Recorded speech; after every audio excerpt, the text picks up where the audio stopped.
Sono convinta che oggi l'importante sicuramente è vincere, ma soprattutto governare. Bisogna mettere nell'ordine delle idee che si può anche perdere, ma quello che non possiamo perdere è la forza di voler cambiare, e questa forza dobbiamo trasmetterla a tutta quella gente che magari oggi si è chiusa in casa, nei propri salotti, rifiutando di andare a votare perché non crede più nella politica. Noi dobbiamo assolutamente impegnarci a cambiare questo stile che il cittadino ha preso, assuefatto ormai da tutti quelli che sono i problemi che hanno invaso questa città e che hanno invaso questo paese. E io credo che il cittadino, se fa questo, si ridà una sua dignità e soprattutto contribuisce perché la sua qualità della vita possa veramente modificarsi anche grazie a lui.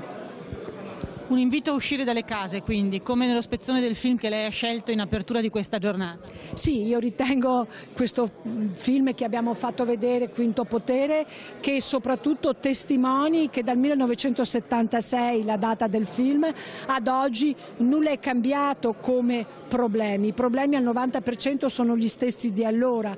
Purtroppo quello che è cambiato è il male che si è diffuso quasi a forma di metastasi, proprio perché abbiamo permesso che la nostra assuefazione, che è quasi l'indifferenza o quel cinismo verso i problemi, non portassero più il cittadino a essere primo soggetto nel cambiamento.